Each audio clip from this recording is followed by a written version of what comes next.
Greetings and welcome everyone to the first episode of Tea Time with Tyler. In the kettle for today's discussion is a pot of Yunnan black tea. Now I can already hear you tea scholars out there shouting, "Nay, nay, Tyler, you peasant.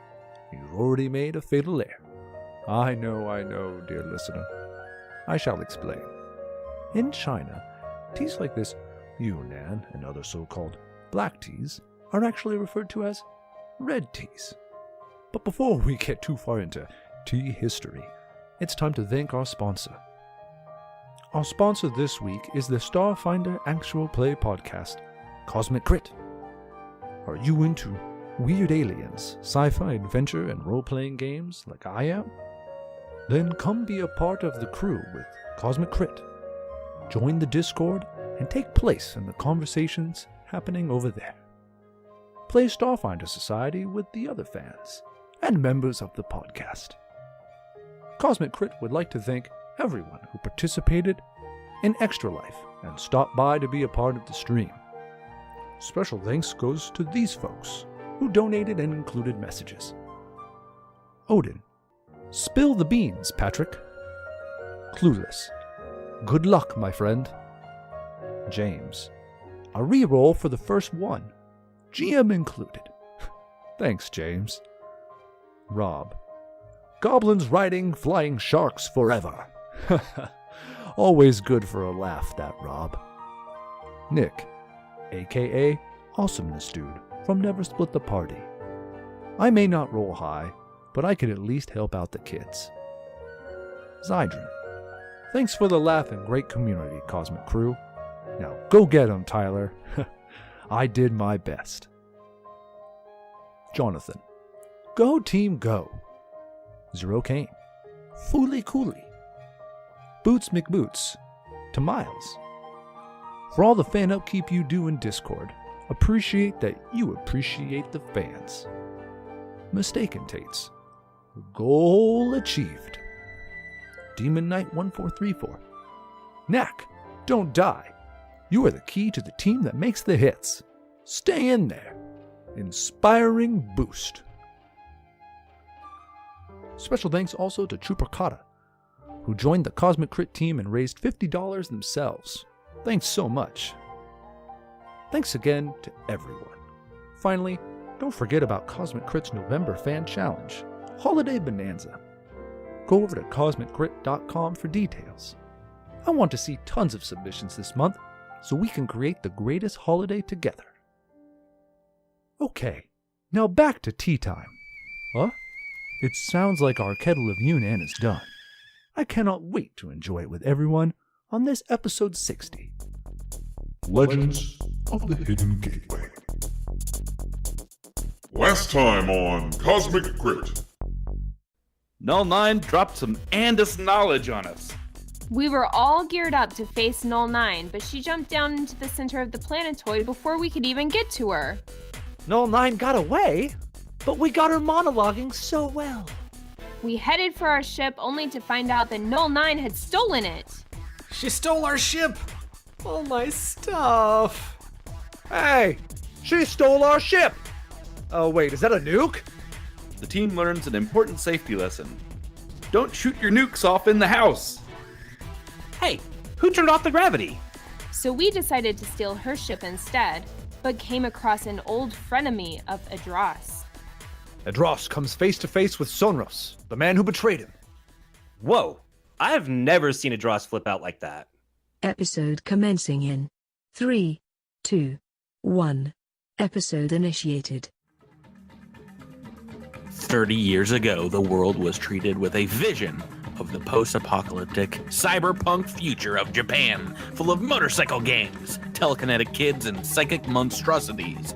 That's right, this week we pay tribute to the perfection that is Akira. My name is Patrick and I'm the GM here, the gigantic mass pulling all the players into a singularity. Welcome to Cosmic Crit Podcast for another thrilling adventure. Joining me on this tale of laser guns and alternate dimensions are my 5 friends and the stars of the show. To my left, a capsule biker killed off in a high-speed chase scene. It's Drew playing Mac Feldspar. Tetsuo! To his left, a mad scientist dedicated to creating a psychic weapon. It's Jabert, playing Andis 147. Hey, Patrick. Across the digital table, chop his arm up, and he only gets harder, better, faster, and stronger. It's Miles, playing Rami Quindar. Good evening. To his left, a being with immense psychic power whose predecessor is buried deep within the earth. It's Rebecca, playing Alindra Vallis. Hello. And finally, to my right, a massive explosion that will surely wipe out all of existence. It's Tyler, playing Adros Veronis. Am I gonna go kaboom? No. Okay. Okay. Every time, Tyler. Like, Drew literally Every time. screamed into the heavens. It wasn't as bad as that. Yeah, Drew took the only line that you can remember from that movie. Secret. I have not seen it. So oh my goodness! Don't you speak Japanese? I do. Been there. What's wrong with you? I have. It was not on my. It's a cultural cornerstone. I know. Tyler. I'm the worst. Well, I guess this episode we need to is sit canceled. Tyler down and just like make him watch all these cultural milestones. Yeah. Because... Sorry, everyone. There's no episode 60. We're gonna do another Let's Watch. No, this is episode 60. Welcome back, everyone. Coming off of the amazing Extra Life stream that happened in the past future Blue Perfect sense. Oh yeah. We are here. Just make a Latin joke. Yeah, we're here to play episode 60 of the podcast, and I have a pretty insane game ahead of you all tonight.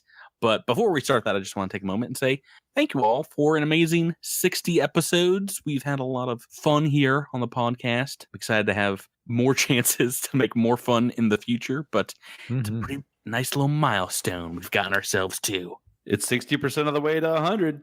Let me double check your math there. Yep. Well, yeah, hold on. Wait a minute. Let me consult my math experts. I think on this show we should call it a milestone. No. I don't know if we should. Everyone, let's vote on that one, hands down. Don't you get rich. I also want to take the time to thank our listeners. We've had an awesome core of fans that listen to every week's new episode, like as soon as it comes out, which is always awesome. And we get to interact with those people. A lot of them on our Discord or Twitter or Facebook. And your support of the podcast has made 60 episodes possible and fun. It's still fun to do. So we have 6 people in the chat right now, but you're the 7th person on the podcast.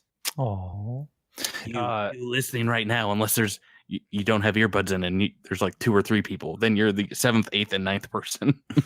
yeah. And I can't wait for you to tell us what rules we got wrong or what cool line we could have said in a particular moment. Yeah, there's so many Akira lines, you guys. I would like to throw a shout out to Smat Goblin, who he did some artwork in episode spoilers. 2 episodes ago. 2 episodes ago, I asked for people to do artwork for the bathroom fight, and he delivered, and I love it very much. All of you guys who make fan art, you're the best, and thank you, Smart Goblin, for making my day. Yeah, we need to see a Dross on the toilet. Wait, I missed how he left like a privacy part of the door, so the door in the stall is like 2/3 gone except for where his lap would be, so it's just like the little privacy screen, which I do like. Let's get on with it. Get back to this episode. You guys ready? Yeah. This episode starts out and we see the serene night sky above gateway number 1, where large 2-billed birds take to the skies in flight, a panic above the treetops, as above them a massive ship enters the frame, bursting through the clouds, billowing thick, acrid smoke, leaving a trail of a blade of heat shielding panels behind it. It is the cultish shuttle, and inside, Rami, you've taken so much damage from the gravitational waves and the re-entry that the shuttle can't take anymore. It's time for a crash landing. It is going to crash. The shuttle is going down. It is a falling rock at this point, but everyone can try and help out to land it in one piece. If you like, you can make a computer's survival or perception check DC 25 to try and scout landing zones for Remy to put down. Oh, so I can't use a piloting check? You can use one of those to help yourself, but the piloting check will come shortly. Okay. So I'm gonna use the computers to try to scan, look for something within a 5-mile radius that's nice and flat. I was about to say everyone rolled like a 19 or a 20, but no, Anders rolled a 3 and just got a 29. Yeah, they're all hovering around 30, so those are 4 successes. Yeah, and just about everyone can see it or sense that on the other side of the set of mountains, there is indeed a safe place to crash. Remy, you've been aided 4 times. It is time to make that piloting check. All right. Not to worry, everybody. I went to school at the Launchpad McQuack. Hey, 29 on the dice. That is a success. You are able to land fairly easily. It is a bumpy landing as you crash into some of the trees that shield your descent, and you slide through some bedrock. Everyone is making me a reflex save. We are taking some damage, but oh boy, it's not that much. Alindra, watch your step. Imagine Knack just like holding on to her, like, no, watch it. Watch it. Oh. Ooh, nice. Natural 20 from Miles. I think that's my first reflex save. Oh, In the campaign?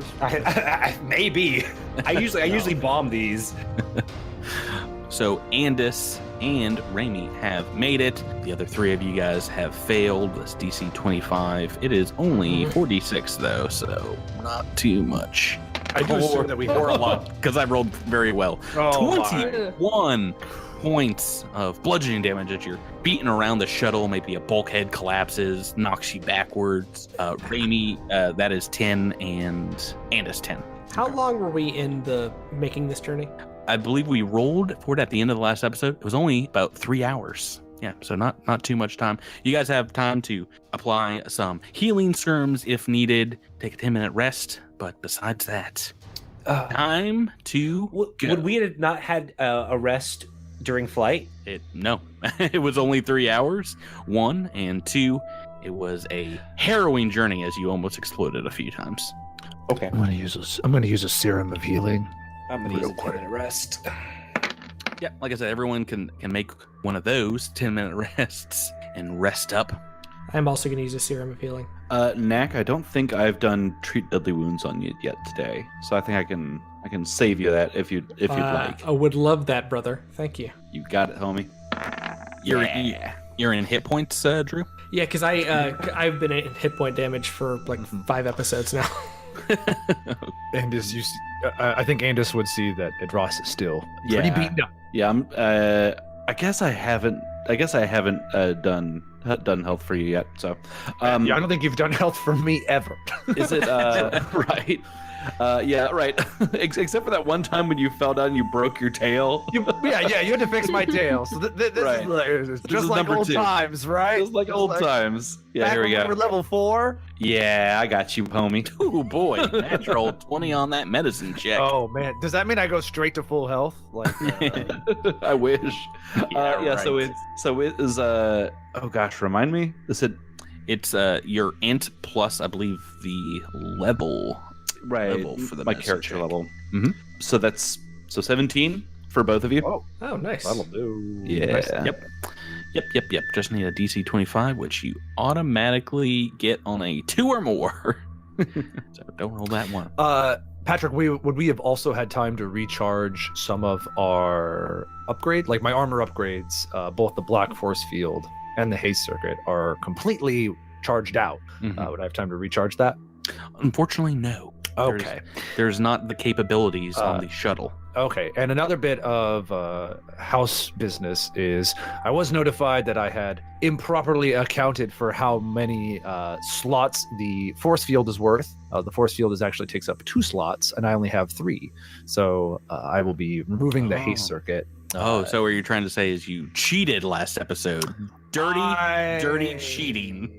I am so sorry that I got caught, and Don't worry. The penalty is just now your armor is completely broken forever.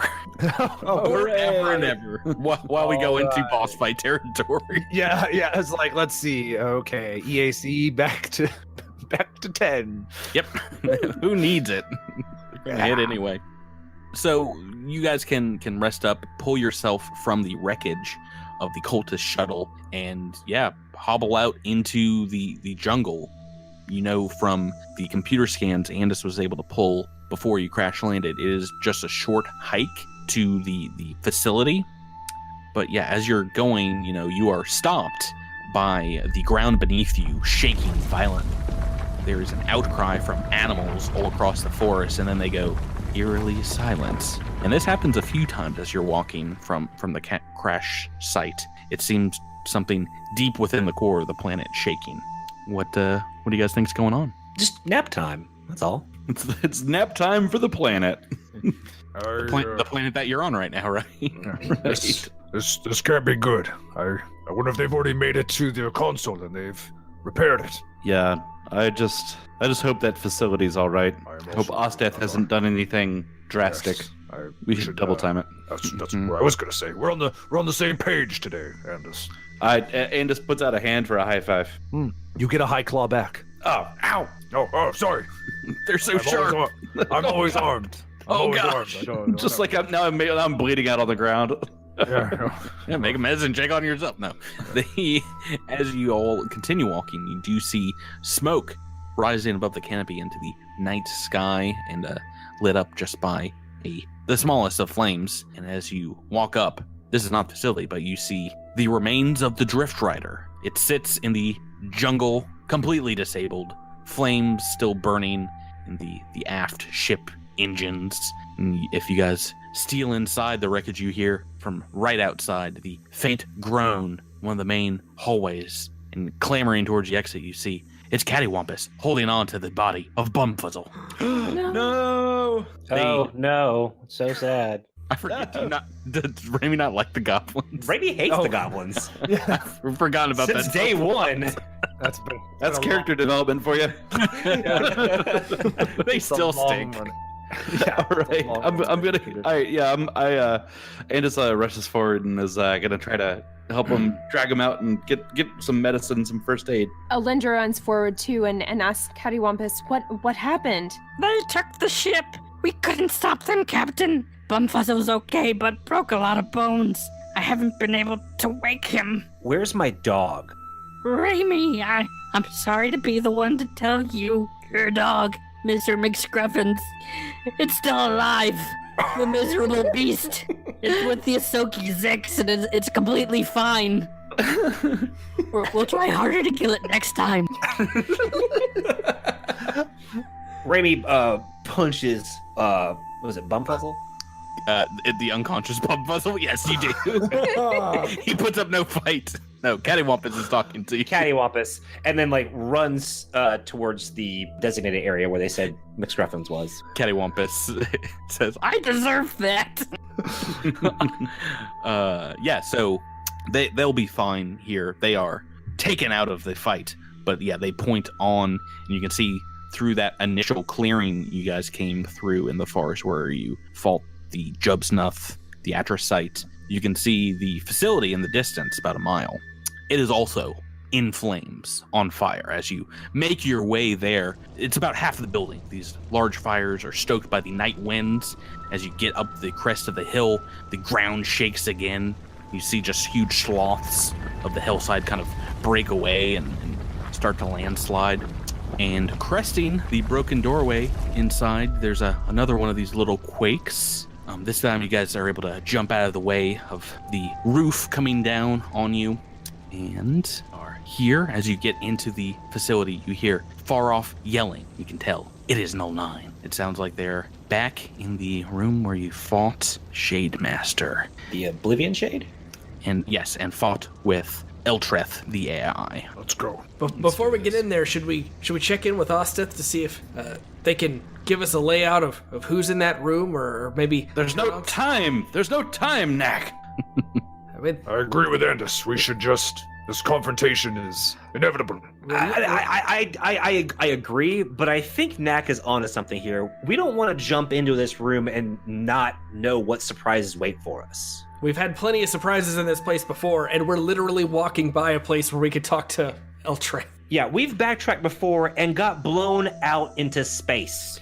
Yeah, why don't you try this room right here? And Andus points to the one that was like really, really trapped before. Is this something we don't want to do? We do want to do? Sure. If you go into the room where you first met Eltreth, you do see the holographic projection there kind of blown up a little bit and seems like perhaps corrupted, frozen in place. And you see the computers, the banks around her set ablaze. This is the room that is on fire. It seems like all the computers were incinerated, exploded in some kind of devastation. And it seems like her programming is currently not operational. Well, we're the shot. Let's go. Yeah. Choking through the acrid smoke, leaving that room, you guys can move on down to the hallway. And as you get outside, you can hear now Null 9 yelling. And you hear her say, "What do you mean you can't get it to work? Where is Eltreth? He was supposed to have this all ready to go." And you hear another voice, that of Zaz, say, "He's been imprisoned and I'm just now hacking away at his other AI countermeasures here. We'll be back in control of the mainframe in just a moment." What do you do? Andus. Yeah, let's go in there. Oh, hey. Do you have those super beefed up sonar boom boom things that we got from that one armory? You mean these? And just like, and Andus starts like just like tossing grenades at Edros. Make me a reflex save. Yes. Let's open this door and throw Yeah, that's those right. down there. Yeah, I'm gonna get one in my hand as well. Okay. And Dross will. I imagine I can't kick these doors open, but he'll mentally kick open the door. Instead, push the button. It's the same thing. It's just a button you press. You guys are very door kicking happy. I kick the button. Kick the button hard. All right. As soon as you do, everyone can make me a initiative roll. Okay, and we are in initiative turn order because as soon as you open that door, you do see down in the computer bay, Null 9 whip around, quick drawing a rifle, and she says, "Hello, Starfinders. I'm so glad you made it. It is time I stopped toying with you and made you meet your fate. Attack!" First in the turn order, Knack Feldspar at the top. Knack is going to run into just inside the door here. I see 3 people here, but I know there's that little back room. Can I see anybody else that might be in that back area? Yes, you see your cousin Zix, and of course Mr. McScruffins hanging out Oh, right on the steps. She looks like she's treating him very well. Knack is actually going to quick draw his minor disruption pistol and get him, and we're going to spend that RP, except use my ability to not have to use it yet, to get him on what looks like the robot Null 9 and Zaz, and take a shot with that minor disruption pistol at Null 9. That is a 21 to hit. Oh, that is a miss against EAC. Blast it. And Edros Varonis. Does Dross see Mr. McScruffin? You're outside right now, so you can't really see anything. All right, we'll make a full move action. He won't even have to make a full move action. He'll move in to where he's kind of at the top of the stairs on the other side of the room, but still on the kind of second upraised section of this place. The dice, yes. Yeah. Do I see Mr. Yes. See Mr. McScruffins? From that point, you see not only Zix and Mr. McScruffins, you see Zaz typing on the keyboard there, Null 9, and a couple of cash security robots. This grenade has, if I'm remembering correctly, a 20-foot blast. It would cover basically the entire room. So Dross sees Mr. McScruffins, and he's just going to have to stow that grenade, because Raimi's his friend. And also, dogs are nice. So saying that, there's another robot here at the bottom of the stairs, and he's just going to, move up to that, because I don't think I can charge down the stairs, and that will be his full turn. All right, that brings us to the enemy's turn. We've got a couple people that moved inside the room. You are right up on top of this security robot, so I think it's going to make a couple of attacks. Okay. All right, 9 on the first dice, 2 on the second. Awesome. Are both going to be misses. Yay. Like that. This other one sees Knack up there and is going to make a shot with its beam rifle, its focused beam laser. Knack is going to get a little bit of cover, so let's make this single attack. 17 on the dice. That is a hit. No matter what you say, Drew. It's a hit. And let's see. 5 on the damage dice, so 11 points of fire damage. Oh, but I have a mod for that. I have my thermal capacitor, so that is 6 points. Are you sure you got enough slots in your armor for that? I do. Good times. I'm gonna kill Edros. Let's see. Who am I missing here? A couple people gotta make some attacks, including my friend Zaz. Zaz does see you all enter the room, looks pretty unhappy by the second interruption of his work. So he's gonna make an attack against Edros as well. And he pulls out what looks like a very similar mock-up to what Knack is using, a minor disruption pistol. Oh, no. Attacking Edros. What is your EAC? That's a great question, Patrick. I believe it's 26. That's a great question. That's why I asked it. I need to know. It's 27. 27. Okay, I've rolled an 11. That is a hit. Roll some damage dice. Sonic. Beans. That is 16 points of sonic damage. Blasts you over the banister of the stairs leading down here. And then finally we got Null 9, who she's going to take a shot at. Pew, pew, pew. At Edros Veronis. And she levies up what looks like the exact same weapon Andis is using, a disruption rifle. Ooh, 3 on the dice. Your EAC is still, I'm guessing, 27? Still 27. Yeah, well, then that is a miss. Let's see. She's going to throw out a jibe in your direction. She's going to try and get under your skin, Edros, making an intimidate check against you. Quickly. But I've rolled a 7 on the dice for her intimidate. She has a pretty good one, but to intimidate, it is 15 plus 1.5 the opponent's CR or level. Or do you have any points in intimidate? I think your level is probably going to be better. Yeah, I don't have 10 points. I don't have more than 10 in my intimidate. Right. So, yeah, 15 times 1.5, basically 30 for you, and I've rolled a 31. So, intimidated as per the demoralization. I believe this is the envoy ability, I should mention. Dispiriting or quick dispiriting taunt, and it gives you the shaken condition if the person succeeds till the end of the next turn. Oh, come on, really? Yep. So she levies in your direction. She says, "The next one will not miss. I will take your head off." And it gets right under your scales. That is their turn, as in the background, all you see is Zix playing with the puppy. Doesn't seem to be doing much of anything in this combat. But it's not the end of turn 1. We're on to Remy Quindar. So Ramey's going to definitely move into the room.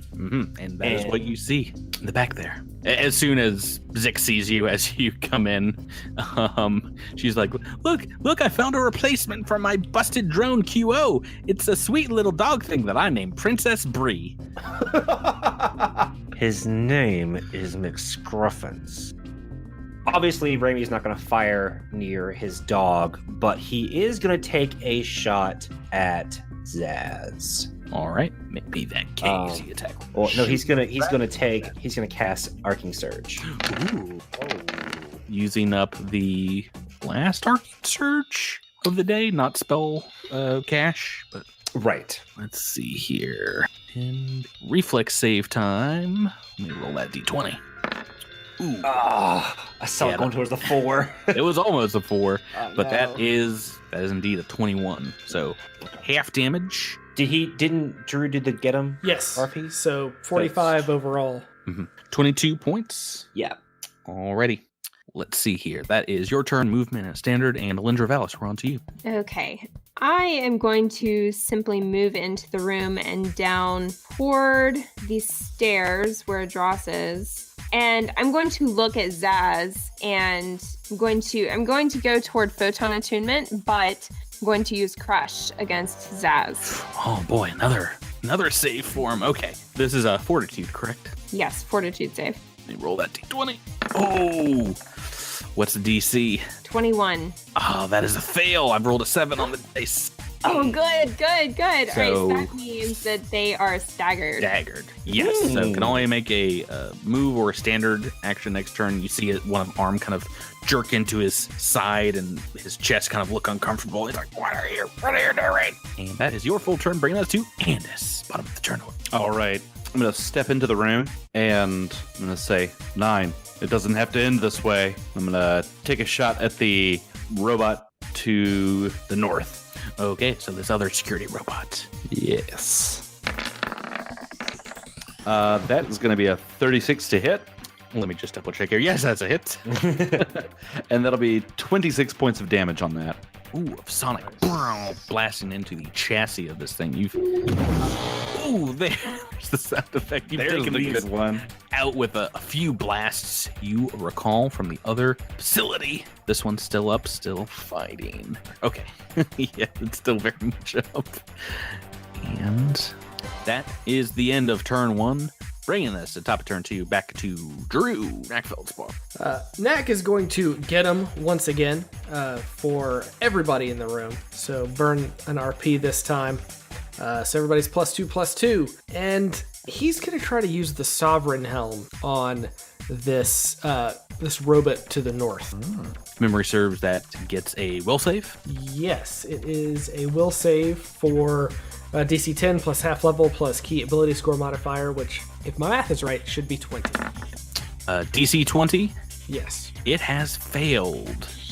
Yes. Rolled a 14. So you can You sexy rat. give it one of those 3 commands on its turn. Edros Veronis, let's go on to you next. Edros has 2 blades and a robot in front of him. Match made in heaven. But doesn't he have an effect on him? Yes, I am shaken. Okay. Minus So- 2 to hits. Yeah. Null 9 said some creepy things. He's like, I don't know about that, but I'm still gonna kill your robot. And he's gonna just make a single attack with the vorpal blade. Snick a snack and through your robot. You're just making one attack? Yep. Okay. He's because he got shook up a little bit. Yeah. He got shook up a little bit, but The dice don't seem to be He's very got- shook. yeah, he's got get him. Yeah. So that completely undoes the shaking condition. So what'd you roll? 18 on the dice? Yeah, 18 on the dice, a 37 altogether. And this is the big get 'em, right? Yo, it's the big get him. Big get 'em means big damage, 45 points of damage.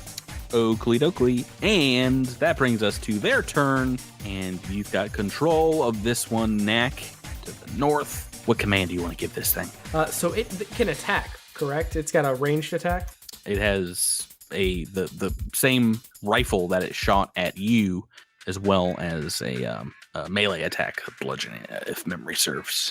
I would like to use that ranged attack on Null 9. So, do single attack? Yeah, well, can I double? It makes it seem like I can only do one thing.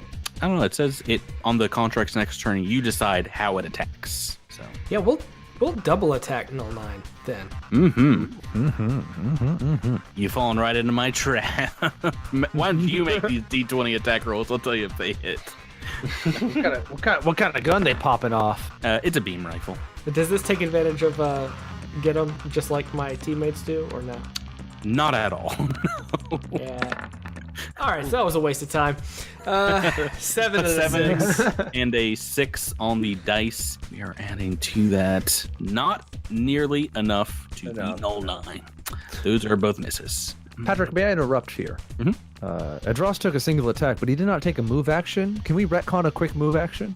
It depends on what you want to do. I want to let you attack me. Oh, well, if you know your way to this GM's heart. You're wrong. Edros just wants to move to the opposite side of this robot that he's in front of, which is definitely going to provoke. Yeah, no. Here goes. Melee attack. Yeah. 13 on the dice. Your KC is 29 still. Yeah. So that is just a hit. Wee. Ugh. slams into you. Minimum damage, 12 points of bludgeoning. I think you can probably survive that, right? I think I'll do okay. Okay, the rest of these guys' turn. We've got Zaz, who is right here and sees an opportunity, is going to move up right behind Edros. He's staggered. Oh no, we can't move it. I hate everybody here. Wow. Guess what? All that's getting cut from the episode, so no one will know my secret shame. Drew, now I laugh. Oh my god, you guys No, good times. What a great movie. Yeah, no, if he can't move and attack, then he'll just take a shot at Edros with a single pistol attack. Pew, pew. Ooh, 19 on the dice. That'll do it. That's a miss. Let me double check. Nope. It's actually super hit. I didn't even know those existed in this game. Oh, It's not quite as good as a crit, but it's way better than It's oh God, trust me, you want these super hits. Patrick, let's have a little. We can have a secret code. If you ever tell me this is like Sondros hitting you with a crit with a swoop hammer, then I'll know I'm in trouble. It is 20 points of sonic damage. So I don't know how much trouble you're in, but that is a single hit. And that brings us to Null 9, who is going to follow up on her intimidate check and is actually going to make a double attack against Edros now. All right. Is now in full view of her disruption rifle. 17 on the dice, and then followed up by a 10 on the dice for the second one. And EAC still 27. Yep. I'm going to spend a resolve point, Patrick. Mm-hmm. I'm going to try and deflect one of these shots. Mm-hmm. So as one of these, because I assume one of these is hitting me. I don't know, maybe. do you Well, want to try and disrupt one? Yes, although I want to disrupt one. So I can spend a resolve point to use deflect projectiles, and I can try and deflect a shot that would normally hit me to make it a miss. And I don't want this thing to hit me, so I imagine I just wheel around and I bring up the magma blade, and I just try and use the force field that surrounds the magma blade to smack away this sonic attack. I have to beat the attack roll of my attacker. Okay. You do know what I've rolled on both of these dice, but I'll let you roll against either of these. I don't care. I don't know which one hit, so I actually don't know. I'll let you pick. Will Hand of Fate, the first attack. All right. One and two. Hopefully I roll well. I did roll well. I rolled a 35. Or no, a 33. 33. Yeah, this doesn't count as a attack with this is the opposite. This is don't get got. Yeah. He didn't get him the bullet. That's if I am still shaken and get him doesn't count here, then it is technically a 31. So you're trying to deflect this first one, which is I've rolled a 17 on the dice. Yeah. And no. The bonus is a bit too much. You do not deflect it. Dang But it. good news. The second attack where I rolled a 10, that is also a hit. So it's two disruption rifle hits. You see what I did there? I made you believe that it was actually good news. In reality, it's just a ton of D8s coming your way. I'm just going to mute my mic so I can cry to myself. No, go ahead and do that, Mike. Oh, thanks for getting out of you. 49 points of sonic damage with 2 Patrick. hits. Why you do me like this? Why do I do indeed? That is their entire turn. Bring us back to Raimi. Miles. So Raimi is going to. I'm trying to decide if I want to keep on attacking. Well, I guess I'm not going to attack the robot anymore because his neck's got that under control. Psychically trying to send some commands its way. I guess I'm going to shift focus to Null 9 as well and cast Caustic Conversion. Ooh, old school level 2. Yeah, but not for many points. It's a 23 to attack. And this does make an EAC attack roll. Yeah.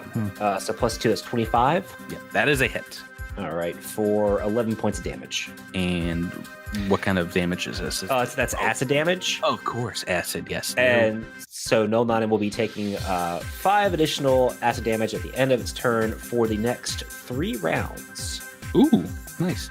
Okay, and that a movement action, anything Or there? 4 rounds, I'm sorry. No, I'm going to stay put for right now. All right, so you're right there at the door to this room, and next is Alindra Vallis. All right, I'm gonna let Zaz go. I could have used a move action to keep Crush up on him, but instead I'm going to use that move action to move into flanking position with Adros and take a swing at this robot. Already. Oh boy, a pair of 37s, right? Right. 19 on the dice. It's going to be 39 damage because of Photon Attunement. Okay, it is with that hit brought down low by a Solarian blade, dead. Nice. Yeah, chopped in half. The 1-2 at draws. Flanking buddy. Alindra, flanking buddy coming. And that brings us back to Andis 147. You see Null 9 just plopping the same amount of massive damage into your friend Edros with a very similar rifle, maybe a little better for wear than the one that you got on Istamak. What would you like to do, Jabert? Let's see here. So I think Nax control is going to end on the next round, and I'd like to try to bring that robot down. It gets another save, which I'll make on his turn, but if it fails that save, then we continue to control it. Is that how that works? Yes, with the Until the end of your next turn. But I can use a move action to maintain control, and if it fails that, then I get to keep it. Now, if it succeeds, then we done. But yeah, I see. Okay. All right, then I'm gonna move action and target 2 critters here. I'm gonna target Null 9 and Zaz. Okay. Wait. Got the duo in your sights. Yeah. And I'm gonna say, Null 9, we don't want to do this. And I'm gonna shoot at Zaz. You shoot my friend, and I will continue to shoot yours. That's how we're gonna do this. That's only a 22 on the attack. 22 against EAC on Zaz, who himself a very lithe, fast-looking figure. That is a hit, actually. What? Mm-hmm. Just a hit. Yep. Needed that get him. Let's see. That's going to be 23 points of damage to Zaz. Okay, he's still up, still fighting strong. He didn't get to the well, I think he actually got the bulk of his hit points last time you guys fought when he escaped, but he's still looking a little beat up from that. That is the end of turn 2. Turn 3, Knack. Do you? I'm guessing you want to try and continue to control this bot. Yes, I would like to use my move action to try to maintain control. Okay, so it's going to make another will save. Let me roll that dice. Oh, rolled worse than last time. A 4 on the dice. Baby. That's what I like to hear. You keep that up, Patrick. You keep it up. That's your move, and what's your standard? So Knack would like to drop prone, and he would like to point over at Zaz and say, "Hey, you forgot to carry the 2 in that code, you moron," and try to clever feint. Okay, let's see. Our friend Zaz here, who's got a pretty good sense of motive. Oh no, you rolled a 20 on the bluff. And insult to injury added on. 6 points expertise. Yes, so he is indeed now flat-footed. Yes. Stop talking to me, Knack. I'm trying to kill your friend Adros here. Speaking of which, it is Adros' turn. Tyler. So I will tell you straight up that Adros is going to make a move action and then attack Null 9. But before I do, I did mess up deflect projectiles. So in the future, I won't do that. I normally get a +5 bonus to my attack roll when I use that feat. But +5. Too bad. Too bad. Yeah. So sad for me. Next time. Well, if it makes you feel worse, you still would have not deflected it. So damn. No problems there. This chick is bad mamma jamma. Okay. Move action, get right up into Null 9's facial region, and I'm gonna stab her. I'm gonna stab her with a longsword. Single attack with Get 'em. Oh, I rolled a 16. Get him is no longer active. Get him is no longer active, which means that with Shaken, this is a 31. So the shaken condition is only the 1 turn, so that is gone. So a 33 is a hit. What's the damage? I rolled a 1 in that damage somewhere. That's a 34 altogether. Not too bad, not too bad. Okay, and she sees you coming up on her. She's not too happy about that. It is their turn. I'm going to let Drew take his robot-y attacks first, or whatever you want to do with the one under your control of the Sovereign Helm. We are going to take a single shot attack at Null 9. Mm-hmm. And Adras has that coordinated shot feat. Will this take advantage of that? No. No, it's not. It's still not on your team. It doesn't know how to use your feet. Eventually, though, it will be. You just keep using move action every 3 seconds for the rest of your life. But yeah, we'll do a single attack. Ooh. That is natural 20. That is the second natural 20 in a row that I have rolled. So I think I'm done after this. I don't want. This is it. Not a complete waste, because that is obviously a hit. Now I will let you roll the damage of 2d6. I gotta find like a beam weapon for this little guy since he's the permanent team member now. So that is 7 on the die. So 7, and that is plus 12 for this thing's beam rifle times 2. Here we go. Maybe that's too much. Maybe. It was a crit though, so just that one time.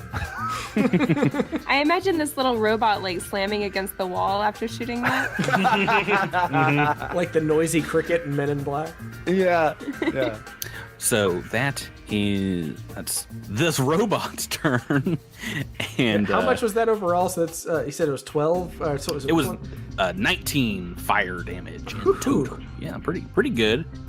Okay, then we are on to their turn, and we've got a Zaz who's going to guard step forward on a Dross. Is going to make an attack with his adorable little incapacitator melee weapon. All right, 17 on the dice. That is a hit. He is flat-footed, if that makes a difference. It makes no difference to attacking.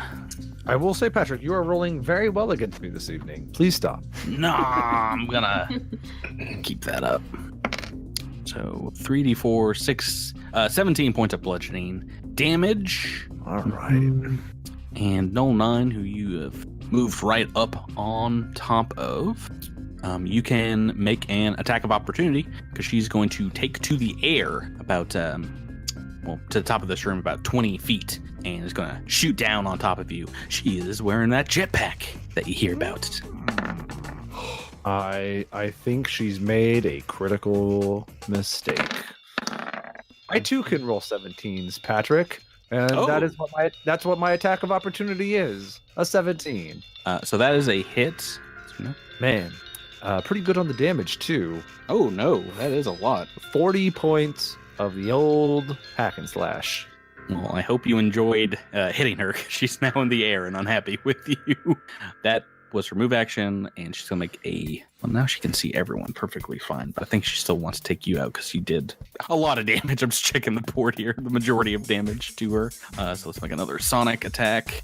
Oh, an 18 on the dice. The lucky streak against Adras continues. That is a hit with the minor disruption rifle. Let me roll some d8s. Oh, lucky 3s on 3d8. So that is 19 points of sonic damage. All right. Tyler, that's their entire turn. How you doing, Tyler? Not bad. Today was better. We're back to Raimi Quindar next. All right. Don't forget that No 9 takes 5 points of damage. I'll write it down right now so I can't forget it. And Raimi is going to aim his X-Gen rifle at Null 9 and take fire. Ew. Yeah, against KAC, 6 on the dice. That's going to be a miss. That's no fun. That is. And seeing that Null 9 has taken to the air, Raimi's going to take a step back. Out into the hallway? Yes. Classic Raimi. Right. Okay. I mean, I'm literally still right beside Knack. Yeah, but a guarded step backwards, bringing us to Alindra Vallis. Okay, rules question. If I used particle wave with her being up in like 20 feet in the air, can I fly to her 20 feet up in the air? I mean, what's your movement with particle wave? Fly speed equal to your land speed, which is 35. Yeah. Actually, is it 45? Now that I'm in light armor. So we'd have to make the old hypotenuse math, but I think you have that from where you are. Okay. About what, 20 feet away? 30 feet. So the hypotenuse for those at home of 30 and 20 is 36. So do you have at least 40 foot of movement? So I think that it's actually 45 because I'm wearing light armor, and that actually makes sense because I have speed suspension and normally it would be 30, so that makes it 40, right? With no penalty. Right. So, okay, cool. I'm good now. So yeah, so my speed is 40 feet. Is that enough to get to her? You're 36 feet away, so yes. Awesome. All right, so I am going to turn into a cloud then. So I'm a large cloud of light using my photon attunement. I'm going to fly up to her and light her on fire. Whoosh. Whee! And taking care not to burn your friend Edros. I'm over his head. He'll be fine. Does she get a reflex save, or is it no? She just takes this damage, right? Yeah, she just takes it. Yeah, just like 16 points. No, I just gotta take it. Yeah, so 16 points, yeah. Okay, so you have done your Solarian manifestation, turning into the swarm of light, shedding like little light tendrils down on the the sovereign-helmed robot, Zaz, and Adros, and even Mr. Gruffins. That is your turn, bringing us to Andis 147. All right, I'm gonna move action, kick off Miracle Worker. Ooh. And I'm gonna apply that towards my weapon, and I'm gonna shoot at Zaz again. Alrighty. All right, that's gonna be a 34 to hit. That's a hit. All right, and that's 25 points of damage. With Miracle Worker, we're going okay. He's not looking too good. You see him holding on to looks like a few sonic blast now that you've delivered to him. Yeah, I'm gonna tell Zaz to stay down. Knack, Feldspar, top of turn 4. Do you want to try and hold on to this robot again? You know I do, baby. Okay. You rolled well on a d20 for once. There we go. That's still not enough. I rolled a 12 on the dice. Nice. I'm pretty sure it's just a failure. Yeah, that'll do it on its turn. You get to give that commands. What do you got as a standard? And standard, I want to kind of open communications with the team and say, hey guys, Zaz isn't looking too good, but for the sake of Zix, if we could just knock him out, see if we can talk some sense into him before we have to do what needs to be done. And I'm going to switch my focus to Null 9, and I am going to say, Null 9, your jetpack's thrust is down by about 10%. You're going to be on the ground in about 5 seconds. Clever feint. And I'm going to use my expertise. I don't think I've hit this. So that is a 28 overall. That is not enough. Yeah. But I can spend an RP to make that count anyway. Oh, we want to waste some more RP. Got it. So, Null 9 is now flat-footed, flying in the air. Okay. Yeah, so a little off her armor. That's Elindra's ability doesn't use her armor class at all, but someone else can maybe take a pot shot. But right now it's Edros's turn. Tyler. Adros hears what Knack is saying over the comm, and so he casts aside his magma blade and his vorpal blade. He snaps his fingers, and in his hands appears a large swoop hammer. And he looks at Zaz and he says, I was saving this for Null 9. I guess you'll have to do. And he is going to just hammer this rat into oblivion. But I do declare it to be non-lethal. Okay. So, There you go. I'm gonna beat it with a hammer, but it can't be deadly. So you're taking So- a negative to a hit if you want to. I'm taking a -4 to this because this does not have the non-lethal special quality. So I'm just trying to bonk him less hard. So -4 to this. I think that'll be close. 22 to bonk real good. KAC. Yeah. That is a miss.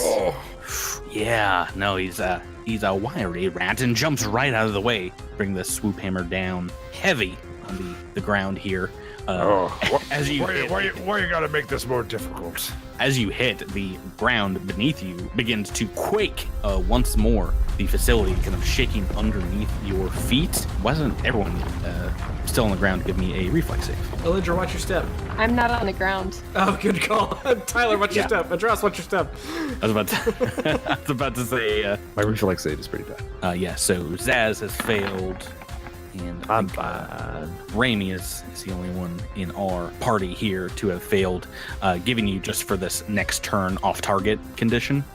So it's a -2 to hit. That is going to affect Zaz right now. His turn. So Zaz is going to take a step back because it doesn't seem to be chipping away at you, Edros, with his glove. So he's going to make now another pistol shot because he doesn't have too many weapons. If you could miss me once this combat, that would be super. Oh, a 16 on the dice. No, that is a hit. He's got so many bonuses going right now. He's basically a Isoki version of Andis.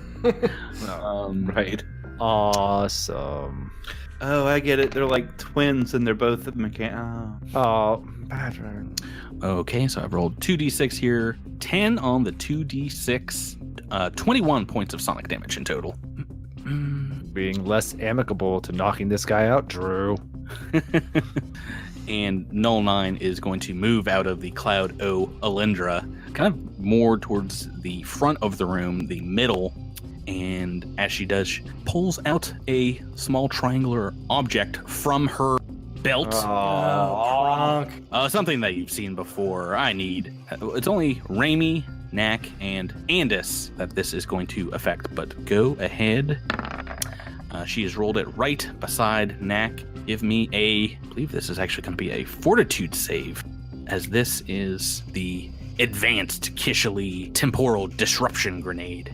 Is it not always reflex to avoid a grenade? You're resisting its special effect, not the actual blast. Oh, right, because she's attacking versus AC, but like no, it's a grenade. No, it's a so it doesn't do damage. This explosion is a 20-foot radius and is indeed a fortitude save to negate the effects, which is stunned for a round. No. I would like to use my eel jacket to re-roll this save. Oh, you don't want to go with that one? No, I don't. And unlike Tyler, I will actually re-roll. What's the DC for this? Don't you worry about that. You can tell me if you want to use your jacket. Pronk. Your neck. Drew a 3 on the dice. That might do it. Who knows? Does anybody else want to use their jacket to ring? I might.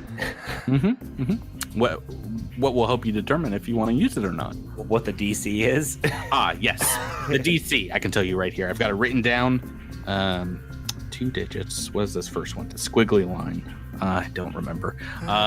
Second one. I got it. Second one is F. That doesn't make any sense. I don't know. I can't tell you until you tell me if you want to use it. I guess I'm going to stay as is. You're going to stay at 16? Okay. No.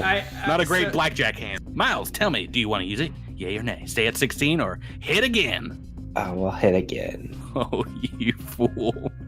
Give me a roll. Oh my god! Hey, there you go. Another 16. Raimi just keeps on walking down the hallway. Zoom, zoom, zoom. Not if you're stunned. Yeah, no, you're not going anywhere. Good call. Not if he's stunned. So you're going to hate him, Miles. The DC for the grenade, 17. DC 17. I'm done. Bye. Thankfully, Andis has saved, but both Raimi and Knack stunned as per the condition, which is pretty awful. You can take no action. You are flat-footed, and you dropped everything you are holding, which in this case is, I believe, just the disruption pistol and the machine gun for Raimi. That is their entire turn, which brings us to a stunned Raimi out in the hallway. And yeah, not being able to do anything. You are in a defensive position right now, which is nice out there. But that I made the right call moving out here. And I have failed for the robots will save. So Knack, your control. What would you like to do? Yeah, I would like to. I'd like to do. Can this thing do non-lethal? The robot? No, it's really not set up for that. It's gonna attack Zaz anyway. Okay, so just shooting at it? Yeah, just shooting at it, and it's natural 1. Oh boy, it might be shooting at Knack. I think you've rolled a natural 1 for these robots before, and as I said last time, they are not super significant enemies, which means no rolling cards, whether they I roll 1 for them or you roll a 1 for them. Wah wah. So just a miss. Okay, next in the turn order is Alindra Vallis. All right, I'm going to chase Null 9. Is she still in the air or is she on the ground? She is still in the air. Okay, I'm going to chase her through the air then, as a cloud, and make my attack. I'm also going toward Photon Attunement. Do I get my Photon Attunement bonus on this? For the damage, I think so. Yeah. Okay. You can go towards attunement. So this can be 17 damage. Okay, yeah, she's still strong, going strong, but you do see armor burning, catching, lighting a flame in a few places. And as 147, you've shaken off the stun condition, maybe turned your head at the last moment from this grenade, gritted teeth and bared through it. What's aimed at Scott this turn? Yeah, I opened my mouth so that it didn't blow out my eardrums. And so, oh goodness, let's see. Knack, you sure you like this, cousin? Knack is stunned. He cannot respond. Oh, good. Pew pew pew. No. If you kill Zaz, Zix is going to kill the dog. Right. All right. That means we get to kill Zix. This is a win-win-win. And then Miles will cry. It'll be the best. Yeah. Best episode ever. Okay. He's stunned. He's stunned too, so he won't cry too much. All right. I'm going to take 2 shots at Null 9 this time. Say, 9, we tried. Then pew, pew. Ooh, toot on the dice. Yep, that's a natural toot. And then, so that first one would only be a 22 to hit. Against EAC, that is a miss. And the second one is a 34 to hit. That's a hit. That is going to be 31 points of sonic damage. Nice roll. Yeah. Thank you. This is my. I did my best rolling. Yeah, careening up towards the rafters where you see her just stunning your friends a moment ago. Wallop her with this disruption rifle hit. She had 30 hit points left, which means down. She is down. Yeah. Yes. Falls, crashes into the computer bay here. She is out, and top of turn 5, Knack Feldspar. Knack is stunned. Can't do nothing. That is his turn of stunning. Which also means, Super stun. Unfortunately, that the robot I've been controlling the entire round is now no longer controlled by me. Please kill that robot. Edros Veronis. Tyler, you see Null 9 go down. Still got a couple combatants here. This robot who seems to be moving under its own cognizance now, and old Zaz still up. Zaz, no 9's gone. Don't make me hit you with this hammer.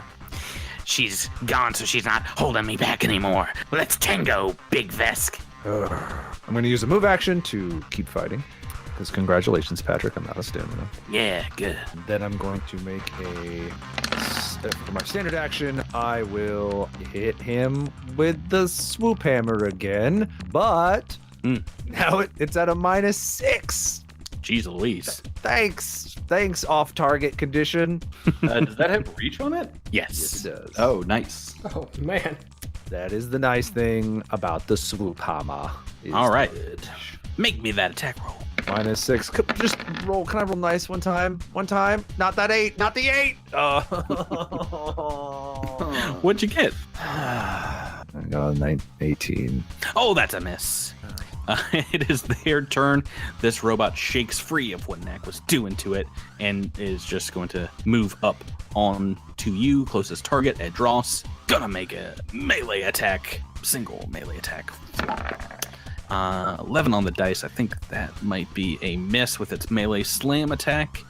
Zaz, still up, still fighting, is going to scoot into the air with his jetpack and is going to shoot down. Oh, come on! Everyone's got jetpacks! Whee! But I've rolled a 6 on the dice. What's your EAC at the moment? I don't think you have any negatives, right? That is, oh boy, would you believe that is just a hit? No, Oh, snap. No, I have it on this guy. This Where guy is he? is starting Yes, to that is annoy just me. a hit because he has tracked you on the previous turn. He doesn't have that negative status effect from failing the reflex save for the shaking ground. Oh, he does, but that it's still. Worth a shot. Worth a shot. Yeah, he jumped up in the air, but is still off target as well. Almost max damage, 11 points on the dice. So that is 22 points of sonic damage in total. And that brings us back to Raimi Quindar. You are no longer shaken. Yeah, let's grab my gun. Move Yeah, action. That's my move action. It's a move action to, pick up an item, manipulate it from back. It's up to you if you want to pick it up and move back in. Let's see. From here, can I see him? No. Then I am going to. Yeah, I'll pick up my gun. Got it. Pronk it. What else can I do? Do you want to move back inside? Yes. Okay, so 2 move actions. Alindra Valis, a giant cloud of light. So I was going to come back down to the planetoid surface, but now this Isoki is also in his jetpack, so I'm going to fly over to him and swarm attack. No! Stop. So predictable. You're killing me. Aha. Man. A great roll. Not great. But that's 15 damage. Made all the better by the fact that he snickers as you see the I believe he's wearing a thermal capacitor. He has some kind of energy resistance, flame resistance, and ticks off some of that damage. But 15 in total? Yeah. Okay. And back to Andis. Fast combat. Pew, pew, pew. I'm going to kick off another dual track on the robot and Zaz. Ooh, okay. That's a move. So, yep. And I'm going to overcharge this disruption shot at the robot. Ooh. All right. So that's That's a gonna be hit. that's gonna be a 36 to hit. Mm-hmm. Overcharged miracle shot. Mm-hmm. Miracle worker. Ooh. Here we go. All right. So we've got 35 points of damage. Ouch. Ouch. Ouch, ouch, Sonic going straight in there and goofing up all those wires. It's still alive, but not by much. Let's go on back to top of turn 6. Knack, Feldspar, shaking off the effects of that grenade. What do you got?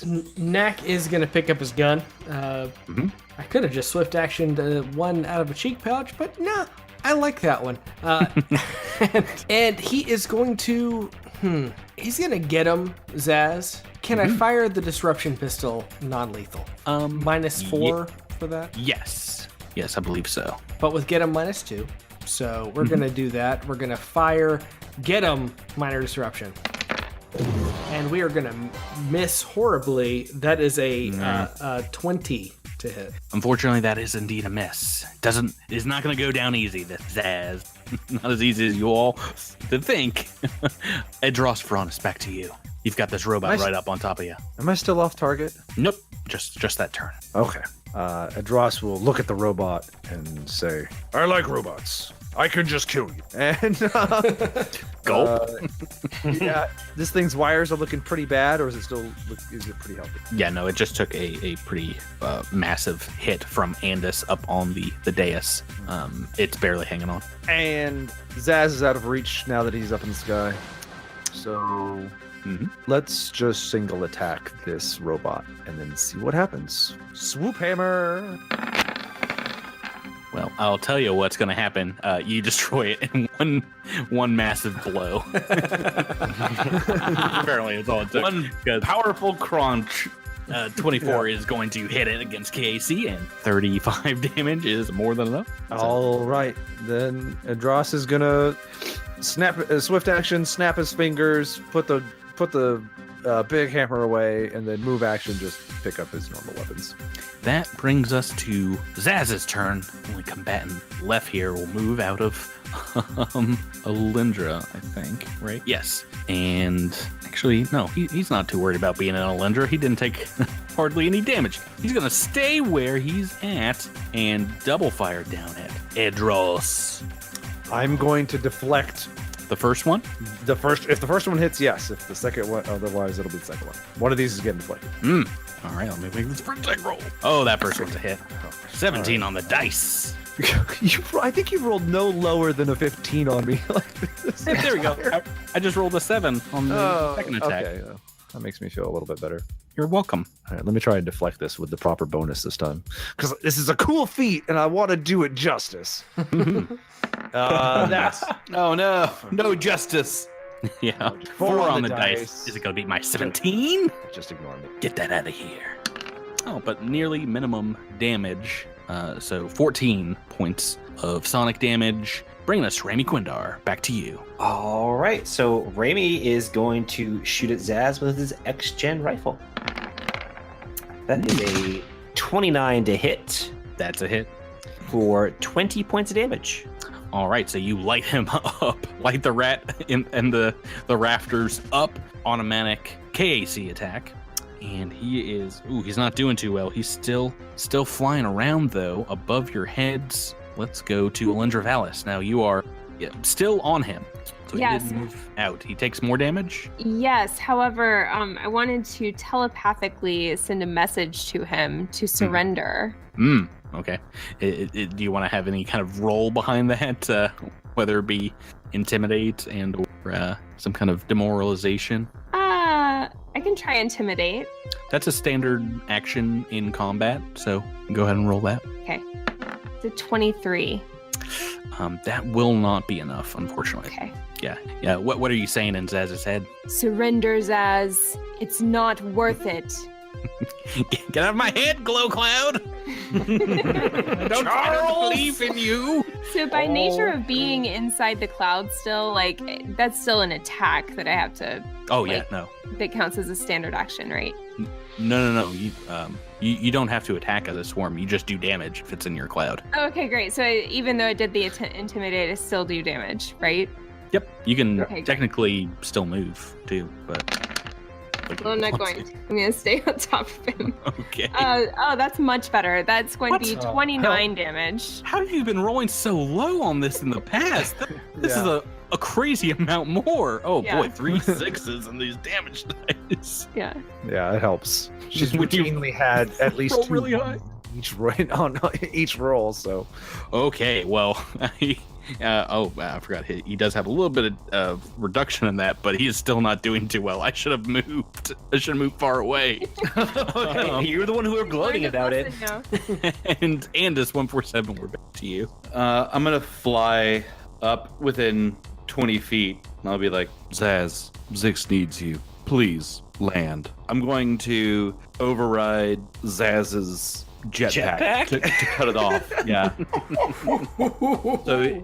I've never actually done it against an object before. Hang on, I have to look it up real quick.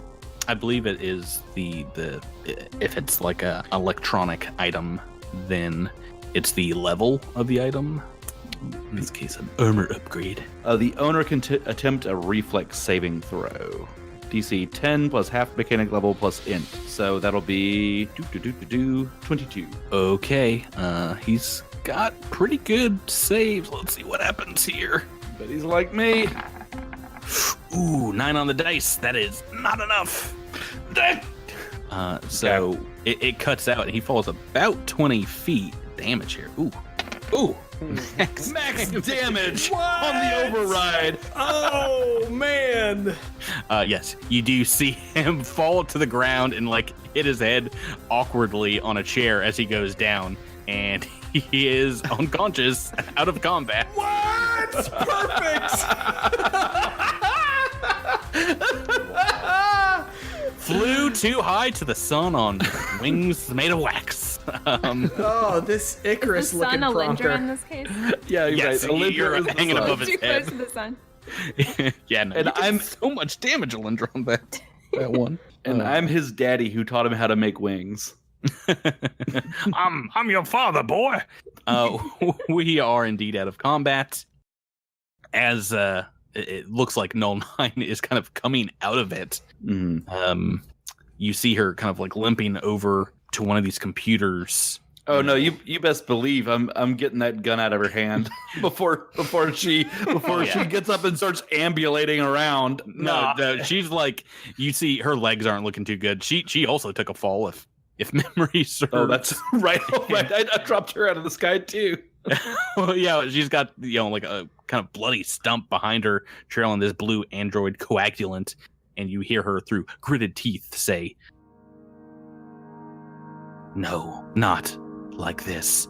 My end must come after your own." 9, your end needn't be today. Maybe your end will come after mine, but not today. There are still people who need you. Will you please come back with me? I didn't want it to end this way. And 15. This life has been nothing but pain. 9, I'm so sorry. I'm so sorry I left you. I couldn't save you all. I wanted to. I just couldn't. I wanted to save them all from the suffering I went through. Our android kin born into slavery, they will know no relief. They will not understand what it means to end. I was doing it for them and 15 and for us. It is why I joined the Android Abolitionist Front. Those years ago, we believed we could change the universe, you and I. Andis reaches out and takes her hand. You see kind of the light behind her pupils fading as she says, "Can you forgive me and 15? I cannot forgive myself. Only death can end my shame. I lean into her ear and I say, I forgive you. Whoever comes after me, tell them of my folly. Tell them that our dream is to be continued by whomever comes next." The light fades out of her eyes. Her body goes rigid, and you can feel the facility shake. It's not the ground beneath you, but perhaps a fiery blast elsewhere in the outside. A large creature in the forest brays into the night.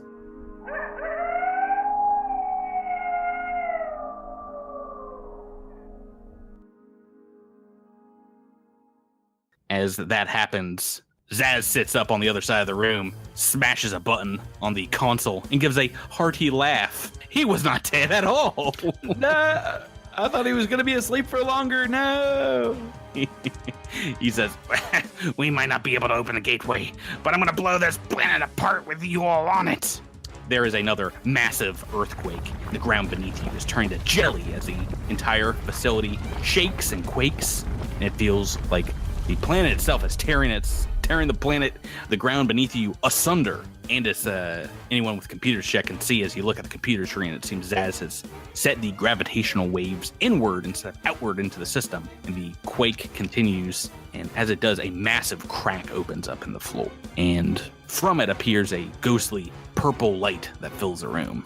All of a sudden, it's not the room shaking, but it's like your consciousness, your soul shaking as a cosmic resonance kind of appears, and all of a sudden everything goes triple vision. You're seeing the entire room in triplicate. There's 3 Knacks, 3 separate maybe timelines of him, and 3 Andis and Edros and Raimi will appear, all like variations to them. Maybe Raimi number 2 has an eye patch. One of the Andis is sporting a sniper rifle. There are only 2 Alindras.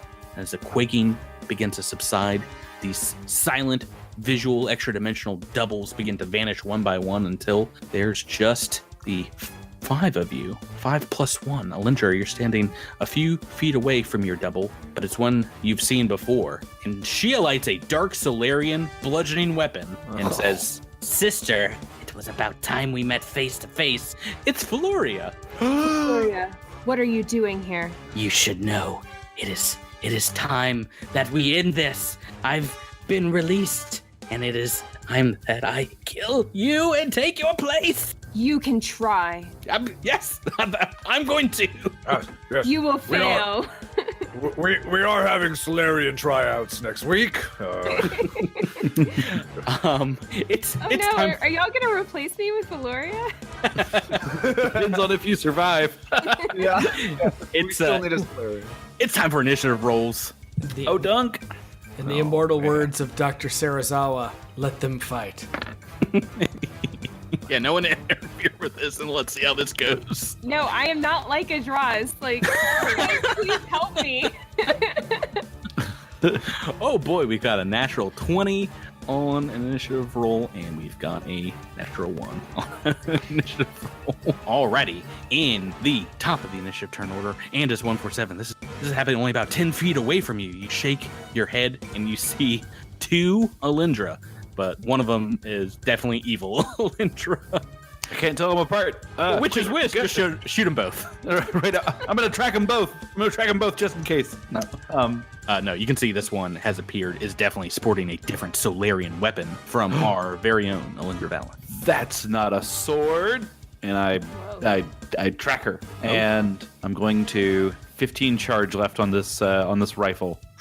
So I'm going to use them all, and I'm gonna super duper blast. Oh, here we go. Overcharge. Ooh, yeah. Whoa. That's a 32 Against EAC, that's a hit. Yeah. And all right, a little low on the overcharge, but that's going to be 37 points of damage altogether. 37. Oh, good way to start this combat. Blasting her in the back. Knack, Feldspar, on D. Knack is going to quick draw his major disruption pistol. First time that's going to be drawn in combat for him. And he wants to boost that shot. Aim it squarely at evil Alindra and get him. Go ahead and make that attack roll. Ah, Pronk. Oh boy. Oh no. Yeah! Critical fail. Yeah! Come! Come! This is going to be so cool. It was going to be so First time cool. you used this gun, right? It's like you don't know how it works. And I wasted 8 ammo for it. Ugh. That It's gonna call. It's a heck of a natural kick. one. Oh my goodness! Did you just say you can't handle the kick? I said it's got a heck of a kick, but yeah. The title of this crit fail is "Can't Handle the Recoil." So the recoil of the massive sonic energy blasting back causes it to strike you in the face. It is 1d4 points of damage to yourself, and go ahead and give me a reflex save. Oh boy, you're lucky. Rolled really well on that. So if you fail the reflex save, this is submitted by Wandering Monster. You are, if you fail it, you are blinded for a number of rounds as you hit yourself in the eyes. You save against that, just taking 1 point damage, so not that bad. 1 point of damage. You're not blind for like the entire fight. Okay, we are moving on to Edros Veronis on the other side of this massive tear in the floor. You see Dark Alindra, an evil-looking Alindra, has shown up in the middle of this room. Oh boy! That's such good news for Adros. Adros just is breathing very heavily, and he sees a new combatant. He just says, "Oh, I'm so progging sick of this planetoid!" And how big is this crack that has opened up in the room? It's big enough to fall into. If you Oh boy! Well, say- I'm sure I'll do that. Let's jump fail across the it. athletics. Yeah. Yeah, let's. This is a great time to roll a 1 on an athletics check. Here we go. Or fails. 14 on the dice. That's enough. I'm gonna jump right behind her. Oh, get the element of surprise. Yep. I don't know whether to have Adros heal himself before he jumps into combat, or just jump into combat and stab. He's a dumb man. He'll just jump in and stab. I mean, I'm Okay. gonna die. He's gonna not do well here, but Valhalla. it is. Longsword go. Oh, it almost was a toot.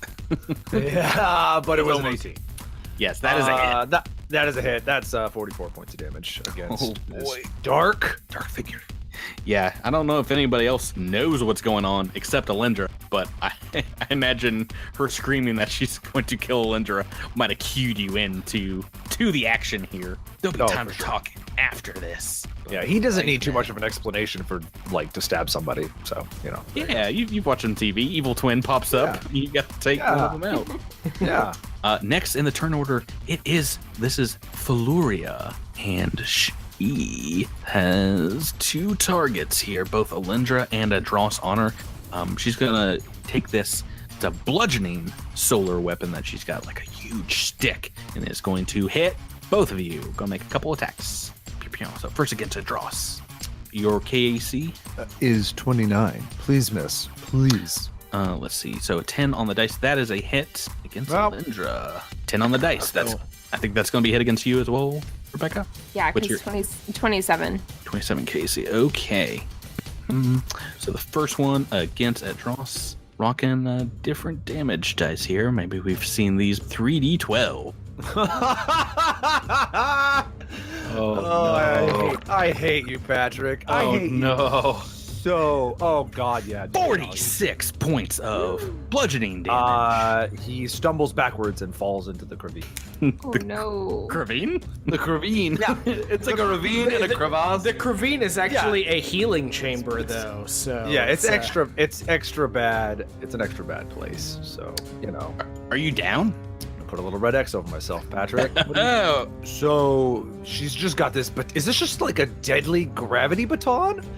Basically, yeah, I found. Okay, well, so yeah, I don't know. He's so winded, so he just takes this baton in like the chest, and he just kind of doubles over and slumps on the ground. Ooh boy. Right. So an Edros down. Lindra, damage coming to you now. A little bit less, 39 points of bludgeoning damage. That is her entire turn. And that is going to take us to Alindra Valis. You guys roll very close together on those initiative rolls. Well, we are sisters, after all. Well, you and I aren't, but yes, your characters are similar. I'm sure probably have a similar initiative bonus. Wait, are we? No, that's crazy talk. All right, I'm going to full attack. So I'm going to use my solar weapon twice. We will see how this goes. All right, so this is going to be -3 to each of these. Oh, no. Oh, that's a natural 1. Natural Lovely. 1. Critical fail. All right, going back to the crit fail deck. Let's see. This one is called Gut Punch. Your clumsy movement provides an opening for the enemy. Knock you directly in the gut. You took out Edros. You take no damage, but you have gained the sickened condition. Oh no. Yes, for 2 rounds. So what does that do? Sickened gives you a -2 to attack rolls, weapon damage, saving throws, skill checks, and ability checks. Okay. Basically -2 to everything. We're all dead. Dang it. All right. Yep. Well, here goes my second attack attempt. Oh, yeah. I have a -5 to this now because I'm sickened. It's another one. How awful would that be? Oh, that would be terrible. So that's probably not going to hit. It's a 6. 6 on the dice is a miss. Raimi Quindar, bottom of the turn order. Again, natural 1 on that initiative. All right, so I guess I'm going to use my X-Gen pistol to shoot at this. Your rifle? Rifle. It's a heavy machine gun, sir. to shoot at this Alindra. He's got reduced item. Creature. Natural toot on the dice. Natural 2! So if you're What is happening? following at home, we've got a 1, a 6, 1, a 2. Not great. Team Drift Rider. Top of turn 2, and it's 147. Jabert, we're back to you. Someone who actually did some damage last turn. What you got? I'm gonna quick draw a battery, load it in. How does the terrain look? Is it still like rattling and shaking yet? Or It has stopped quaking for the moment. It's just filled with etheric purple light here. And you've got this crevasse immediately to your left. But right now the facility is still burning. But besides that, it's pretty steady. Okay, good. Then I'm gonna take a standard to overcharge one more time at a Felurian. Feluria taking a shot. That is gonna be 27 versus the AC. That's with the get 'em, right? Oh, with get 'em, no, it's 29. Yep. So that is a hit. Yes. We got to roll some more dice for damage. Ow. Wow. Minimum All right. boost. Yep. 2 1. Snake So eyes. this is just little bitty get 'em, right? Yeah, it's just a little bit of get him. Okay, cool. So that's going to be a 35 on the damage. Okay, she is still up, but yeah, she's taken a couple hits now from, and she looks back at you with contempt. After she's taken some hits here, she looks over at you, Alindra, and as you know, she's making these next few attacks.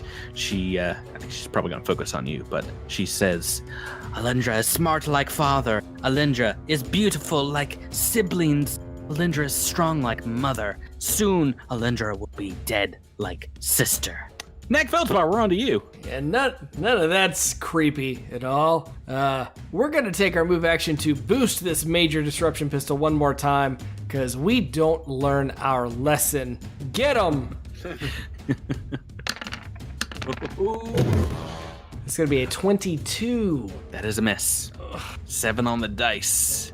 We're going on to Adros Veronis on the ground. How are you doing, Tyler? It was a pretty long day, but otherwise I'm good. That joke again. Hey, callbacks! Dross has a fun little feat called Die Hard. And that means that I'm allowed to stabilize and stay in the fight all in one round. Oh man, is that what you want to do? That's what I'm gonna do. So you see Adros just take this gut punch, but he's able, and he like kind of falls down, but he catches himself and is able to right himself. And I'm not falling down the crevasse. and stand, yeah, not falling down the whatever I called it, the cringe. And The cringe. That's even better. and he's very, very hurt. Yes, And, you're burning 3 RP right now. And Yes, you're back up to a single RP. I have only 1 RP, which means guess what? I'm not doing that again, or cannot do that again. And he's gonna stand up. Move action to stand up. I'm gonna attack, but I'm gonna fight defensively while doing so. Okay. So I take a minus. I believe I take a -4 to this. But it will increase my AC. So he just is going to try and increase his defenses, but not be, but also trying to put some damage up on the board. We're going to use the Vorpal Sword. Let's hope we roll well here. Oh, nope.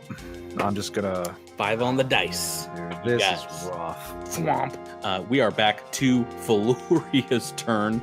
She seems pretty upset that you're still in the fight, but is still focusing these attacks on her sister. Alindra, she says to you, Dozens of years. I've been stuck inside your head. I've had to watch as sailed upward that entire time. But coming to this place was a mistake. It gave me power. It has made me manifest. actually going to step away from Edros and thank make God. a massive single attack. 18 on the dice. Oh my god. So Rebecca, she bears down on you for pretty average 37 points of damage. That is 37? 37. Her entire turn, and we're back to you, Rebecca. All right, she is right in front of me. I'm photon attuned, by the way. Mhm. And I'm going to attempt a full attack again. Probably stupidly. So negative 3D. Never die. Ooh, All right, that's a 30 to hit. that's a hit. Oh, actually 31. And so that's going to do 39 damage. Ouch, ouch, ouch. Oh, sister, you always were too better than me. Well, she's not photon attuned. Right. Yeah, I think that's the joke. Yeah. and second attack? Please, please. Yes! Oh, man. An 18 and then a 19 on the dice. Are you trying to kill me? That's one of those super hits.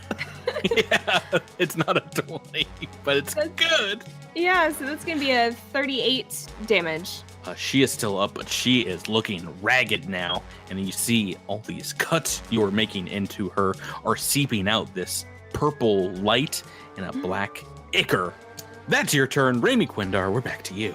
Raimi's gonna cast Magic Missile. No, my only weakness. Oh, yeah. Full cast and 15 points of damage. he's still up. And at the top of the next turn, Andis 147. All right. Okay. All right, I've got 25 ammo left. The Dross is not in great shape. You just saw him go down. I know. Oh, gosh. Is she getting any cover from the Dross? No. You Have a pretty good shot. Okay. I'm going to overcharge and boost. Ooh. Big money, no whammy.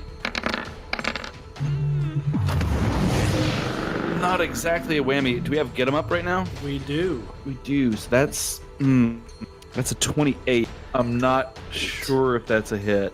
Against EAC. That is just a hit. Yes! Needed that get 'em. Oh boy, whew, that was close. With 29 just showing on the dice. You knock her down. Very importantly, before we get to turn 3 of this combat. Oh right. Oh no. Oh man. That would have been so bad. That would have been awful. Oh no, it's fine. It's just a massive amount of damage in this super. No, she goes down, and as she does, her weapon disappears, and you see her kind of shimmer a little bit, almost like she's shaking out of existence. Falling to a knee, you can now see she is literally fading away. Bits of her face seem to be unraveling and blown away like smoke in the rest of the smoke-filled facility. And she says to you, Alindra, I was not strong enough to defeat you and your friends. Alindra, I'll always be within you, a shard of me inside your soul. Know that when you tap into the graviton side of your powers, you're summoning me from within the heart of a dying star, far from here, whose name has been forgotten, its core grown cold. It was created when the Kish fired the Degenerator, and that is where part of our power resides. I will not forget you. I'm sorry for what you've gone through. No apologies are needed nor wanted, sister, but know that if you can defeat me, you can go up against anything this universe can throw at us. For once I am proud of you. I see myself in you, and here at the end, I can hear your voice in my mind too. With that, she fades from existence. An ethereal wisp of smoke dissipates, and you're left looking at nothing but the silence that pervades the room around you. The quakes, the tremors have passed. The entire planet seems deathly quiet, but slowly, sounds outside in the jungles return, and the hum of the computers here pop back up. Offsteth, a fragmented version of her, shows up on top of one of the screens. And she says, oh, you did it. I mean, of course you did it, but it was very close there for a minute. The planet nearly tore itself apart, and with it access to the Demiplane and destroying everyone here, yourselves and myself and their selves included, but we are still alive. And with the circuit board repaired and installed, we can open the gateway and destroy the Stellar Degenerator once and for all. I know you've been through quite a lot here in this ordeal, but I hope you all have not reconsidered this fact, how direly important it is that the weapon be destroyed as soon as possible. I think we've discovered that it's even more important than we initially thought. We are still with you. Are we sure that it's prudent to open this gate? I feel like this is gonna bite us in the hindquarters. Like we should just, I don't know, destroy the capability for the gateway to be open, and that's as good as destroying the weapon itself, right? Would that work, Osteth? If we had the power to lock it away, others that might know of its existence would be able to find a way to open it, even with the gateway damaged. We must open it. It must be destroyed. I mean, I believe in you. I believe that, but can we do it next week? Yes. No, wait, we don't need to do it now. Jeez, you're almost dead, Edros. Yes, You look really bad. You should take a rest. Yeah. I've lost most of my scales. I feel like a and like about 80% of your blood. Yes, most of my and blood. the facility is still on fire. We might want to put that out. Yeah. She suggests that you indeed all do rest up. Take some time before you activate the opening of the gateway to recuperate, maybe make some ammunition, charge your weapons and your items, do some crafting if you need to, and maybe Fix try our and, ship. Yeah, get the drift rider working again. That'd be useful. So yeah, a few days we can talk about this off air as a few days can pass, and you can regain your strength, kind of center yourselves, and we can talk about what happens in that time. But let's travel a little bit into the future for when you are ready to open the portal. How about that? Okay. Yeah. Are you all ready for the epilogue to book 5? Kronk, yes, Oh we are. boy. This Give it was to me. the end of the story, yeah. And it comes a dark evening a few days later, and you all gather once more with Offseth to unseal the gateway. The Kish AI says, in order to manipulate the portal, I must split my consciousness. I just want you to know that no matter what happens, that you all must persevere. You must complete your mission. I cannot let this ultimate evil fall into the wrong hands. We see in the background of the room here, countdown sequence begins. The planet beneath you begins to shake once more. You can feel the gravitational waves altering the pull from the core beneath you, where all of a sudden you're lighter than a feather, and followed by the feeling like you're carrying hundreds of bowling balls. But momentarily, and you feel this deep in your bones as the lights in the facility blink out. A section of the roof that has collapsed in the fight with Valoria. You see distant stars begin to shimmer as their light is warped by this distortion field. It is a long process, and about a half hour into it, the robotic-sounding Offsteth comes back to you as you're monitoring from the computers. And she says, something is wrong. I'm unable to keep the gate stable. I must sacrifice my core programming to reinforce the calculations. I must split my mind permanently amongst the 12 controller stations. Remember your promise, Starfinders. Remember me. Honor the sacrifice. Destroy the weapon. You detect her AI core is obliterated as the calculations needed to open the gate are stabilized once again. The process continues, and a few minutes later, the monitors here begin receiving video feeds from the other 11 planets. From deep within their central bores, they go from a dingy gray to a light and a clear blue plasma. You see small specks moving along the walls in the video feed as hundreds of these maintenance robots scurry to life to find a hiding place. And then there is a sound, but it doesn't travel across your eardrums. It's something you feel in the back of your mind, racing from the base of your spines and through the fear sensors in your brain stems. For it is the sound of breaking, the rending of destruction on a universal scale, as an impossible purple and green tear opens in the night sky above you. And you see it form once in a huge triangular pattern, and then maybe a 500,000 miles away, another one starts in a straight line, and then another, and these dimensional tears in between the planets and the stars grow and extend and meet up into what looks like a shape, a roughly hewn 12-pointed star, before evening out, forming a circle, an improbably perfect circle in the night sky, darker than the space around it, emitting no light. It seems to be the same on all the monitors from all the different planets, the same circular shape. The sensors have difficulty reading telemetry data, but within this circle, you can see an object appear, completely black in the void of space.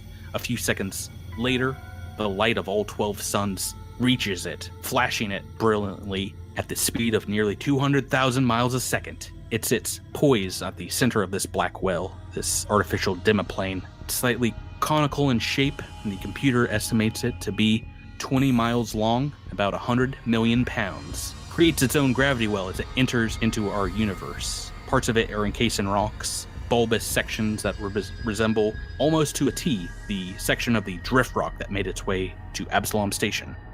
And you are all the first beings to see it in a millennia. This monstrosity magically translated across all time and space to experience and know beyond a shadow of a doubt right here that this is the Stellar Degenerator. We did it. We've summoned the weapon of a god. As you see it, the light bouncing off of it, coming all the way down to the planetoid 1, hitting your eyes, registering in your brain what you've just done. Boom, you're level 11. Hey! Congratulations, everyone.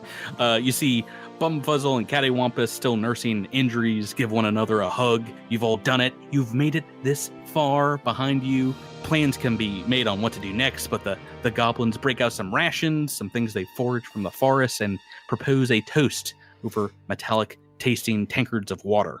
Before they can say anything, though, a small warning light flashes on the console computer screen in the corner of the room. And maybe Andis, as you go up to check it, another one lights up, and then another one. And before long, all of the computers in the room start flashing and begin to blare an alarm in Kishali at once. Battle stations, battle stations.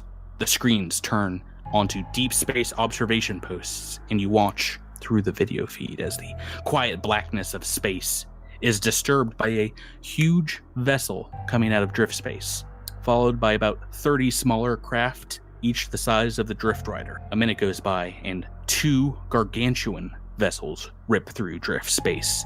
You recognize them easily by their Gothic architecture. These are Omen Bringers, battleships staffed by hundreds of undead warriors. They are followed by dozens of sepulchre transports and fighters, but then a last giant tear in the fabric of the universe opens up, and through it glides a super colossal vessel, an Ultranaut with a complement of thousands. These ships sit at the edge of the system for a moment before turning their vessels and guns in unison towards the gateway of the 12 Suns. And Edros, your mind leaps back to the vision you had a few days before of a massive skull emerging from the depths of space and destroying a star, and you see shades of that visage now. Watching these monitors, it's the undead former Eoxian Navy, the Corpse Fleet. They have come to claim the super weapon for themselves, flying in an unholy formation across the cosmos with pinpricks of ethereal blue light behind them that spell out the words, "To be continued." Well, there we are. Womp womp. Jump, bump. That's the end of book 5. Oh, man. Wow, we only have Jeez one Louise. more book left of Dead Sons. This Oh, episode yeah. was huge. So much happened in this episode. Yes. Yes, Yeah. it was. Crazy. It's the end of the adventure. I'm glad you made it. I don't know how I didn't kill Tyler, and I'm happy you all made it, because book 6 is coming up next, entitled The Empire of Bones. And I don't think anyone's going to make it out of this alive. Before we wrap this up, I'm curious, where do you think what you guys are going to do? What's happening next? What's next for the Drift Rider 5? Raimi's going home. Oh, yeah. Try and make an impasse hundreds of Eoxian vessels. Sure, no problem. I mean, you can take the shuttle, but like, Yeah. I think that we can't fight a fleet in the Drift Rider, but we do have a universe-breaking weapon. So I think we're gonna have to fly the Drift Rider to the Degenerator, turn it against the fleet, and then destroy the fleet and destroy the weapon, or set the weapon to destruct, which will probably wipe out this entire system, and then hop into drift space before. yeah, that's sort of where my head's at. Is we're gonna have to just like race them to the controls of this thing. Or we get to the controls first, and we then use it as like a negotiating tactic to take control of the Corpse Fleet, And then we're just the leader of the Corpse Fleet. and become rulers of the galaxy. Yeah. We should become leaders of one of the most evil entities in the pack Look, world. if we get access to a key weapon of mass destruction that destroyed a civilization, I feel like we kind of got some negotiating chips. I don't know. I mean, what if we sell it? What if we sell it? Yeah, we should sell it. How much money is the galaxy worth? I don't know. I think quite a bit. A good 10, we don't- 20 creds. we don't. Yeah. Got 20,000 creds in my pocket. I would assume it's an artifact quality item that would get full resale value. Right. That's the problem. Is that it's only 10% resale. Yeah, the first play you come up. I don't know. No, we ain't pulling full price. This is obviously a used ultimate weapon of destruction. sorry. Oh my god. I'm glad you guys can laugh about it because this is gonna be hard. Let's get into it next week on the podcast. But first, let's wrap it up here. Thank you guys for going along with me and playing tonight. Thank you, Patrick. you. And have a great rest of your evening. Have a good night, everyone. Say good night to everyone at home. Good night. Good night, everybody. Good night, friends. Oyasu mirasai.